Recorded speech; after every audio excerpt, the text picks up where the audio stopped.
ഇതിൻ്റെ അനിയനാണ് അനിൽ പ്രകാശ്. ഇവിടെ മഞ്ചേരി ഓട്ടോ തൊഴിലാളിയാണ്. ഇപ്പോൾ ഒരു വർഷത്തിൽ മേധയായി ലിവർ സിറോസിസ് വന്ന് ആകെ പ്രശ്നത്തിലാണ്. ഇപ്പോൾ ഡോക്ടർ അവസാനം പറഞ്ഞ് ലിവർ മാറ്റി വെക്കണമെന്നാണ് പറഞ്ഞിരിക്കുന്നത്.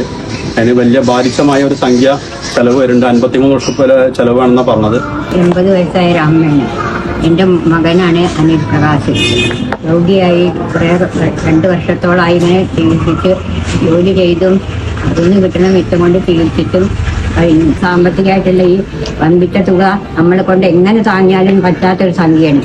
അതുകൊണ്ട് അതിന് വേണ്ട സഹായ സഹകരണങ്ങൾ നാട്ടുകാരും കുടുംബങ്ങളും എല്ലാവരും ചെന്ന് എൻ്റെ കുട്ടീൻ്റെ ജീവൻ രക്ഷിക്കാൻ എല്ലാവരോടും അഭ്യർത്ഥിക്കുകയാണ്. വല്യട്ടിപ്പറമ്പ് ഉള്ള അനിൽ പ്രകാശിന്റെ ചികിത്സ ധനസഹായവുമായി ബന്ധപ്പെട്ടാണ് നമ്മൾ ഇന്ന് കൂടിയിട്ടുള്ളത്.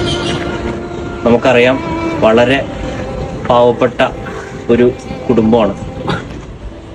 തീരെ സുഖമില്ലാതെ ഇരിക്കാൻ തുടങ്ങിയിട്ട് കുറച്ചായി. ഡോക്ടർമാർ പറയുന്നത് കരള് മാറ്റിവെക്കുകയല്ലാതെ വേറെ വഴിയില്ല എന്നുള്ള രൂപത്തിലാണ്.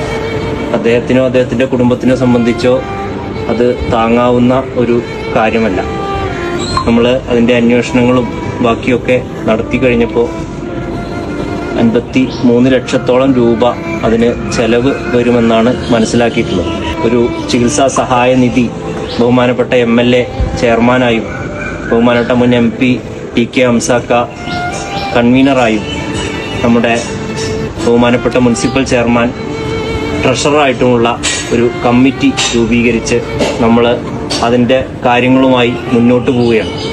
ഈ ഒരു അവസരത്തിൽ നമ്മുടെ ഈ കുടുംബത്തെയും നമ്മുടെ ഇടയിൽ നിന്ന് മുന്നോട്ട് കൊണ്ടുവരാൻ കഴിയുന്ന സഹായങ്ങളും സഹകരണങ്ങളും ഉണ്ടാകണം.